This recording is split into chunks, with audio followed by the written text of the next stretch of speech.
अंबाजरी थाना क्षेत्र में रहने वाले एक व्यक्ति को फोन पर झूठी जानकारी देते हुए धोखाधड़ी करने का मामला सामने आया है।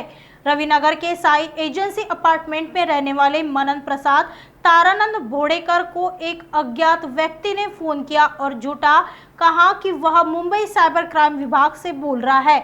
उसने कहा कि आपके नाम से किसी ने अंधेरी मुंबई के एक बैंक में खाता खोला है, उस खाते में 25 लाख रुपए जमा कर दिए हैं। आपके खिलाफ पुलिस में मामला दर्ज किया गया है। अगर वह इससे छुटकारा पाना चाहते हैं तो आरोपी ने उसे इंडसइंड बैंक हैदराबाद के खाते में पैसे ट्रांसफर करने के लिए कहा। डर के मारे भोड़ेकर ने ऑनलाइन 4,80,316 रुपए उसके बैंक खाते में जमा कर दिए।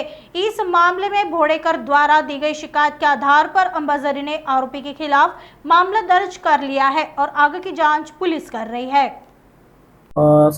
सकाळच्या वेळेला एका व्यक्तीला तक्रारदार जे आमच्याकडे आले त्यांना एक कॉल आला आणि त्या कॉलवर त्यांना सांगितलं आलं की आपल्या विरुद्ध मुंबई क्राइम ब्रँचकडे एक गुन्हा दाखल आहे आणि आपण मुंबईमध्ये एक अकाउंट ओपन केले, त्या अकाउंटमध्ये 25 लाखाचं ट्रान्झॅक्शन झालेलं आहे आणि तुमच्या विरुद्ध मुंबई सायबरला आणि मुंबई क्राइम ब्रँचला गुन्हा रजिस्टर झालेला आहे।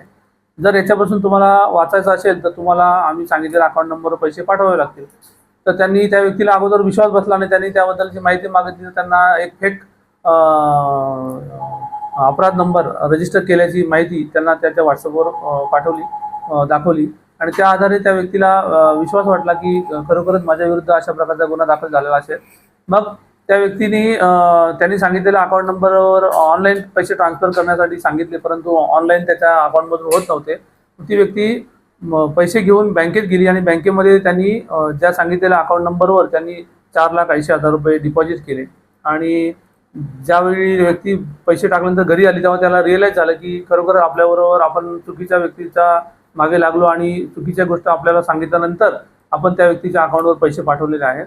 आणि आम्हाला जी माहिती मिळाल्यानंतर आम्ही त्याची चौकशी केली असता अकाउंट डिटेल्स काढल्यानंतर आम्ही काल अपराध नंबर 314/24 कलम 420 अंतर्गत आम्ही गुन्हा दाखल केलेला आहे आणि जे अकाउंट डिटेल दिले होते त्याचा पुढील तपास आम्ही करून जो आरोपी आहे त्यांचा शोध घेण्याचा आम्ही प्रयत्न करत आहोत।